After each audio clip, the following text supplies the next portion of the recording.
二つの乳首に交互に吸いながら、ユイチはリオのくぐもった声を聞いた。分かったよ。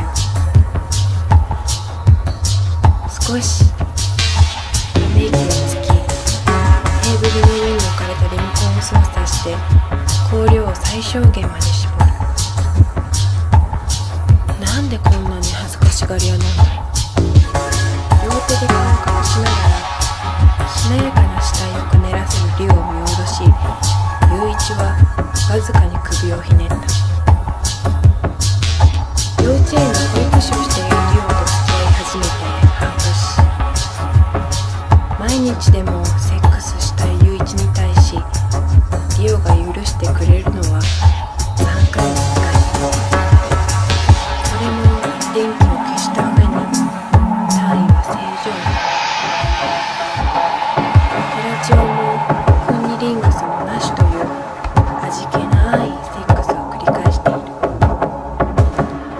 男から見たらすっげえエロい体してるのにセックスが嫌いだなんてもったいないよな。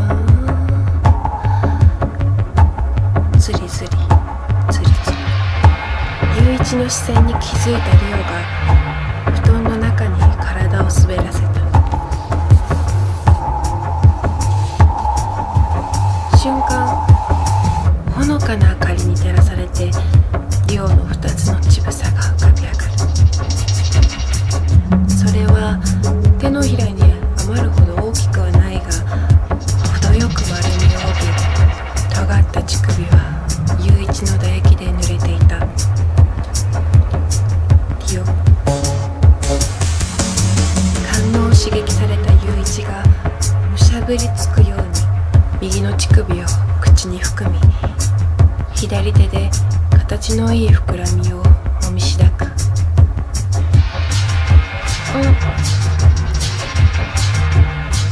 湧き上がる快感を必死に抑えるようにリオは眉間に力を込め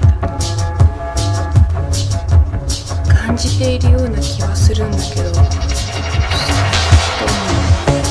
しかして俺が下手なのかな。ユイチがわずかに顔をしかめる。気持ちいいのよな。乳首から唇を離し、上目遣いで火を放つ。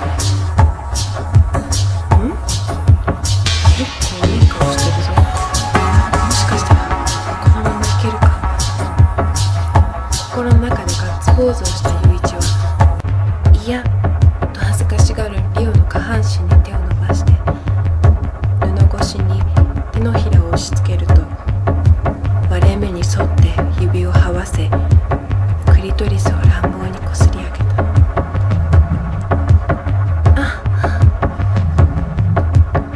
いきなり敏感なところを攻撃されたリオが顎を突き出し体をよじる。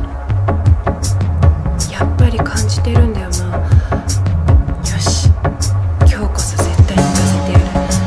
リオの口からいやらしい言葉をいっぱい言わせてやるぞ。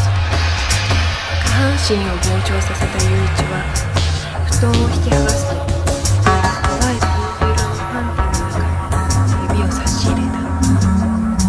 慎重にかつ大胆に、ふさふさとした柔らかな毛を洗いながら割れ目にたどり着くと、そっと中指をリオの濡れそぼった秘書に侵入させる。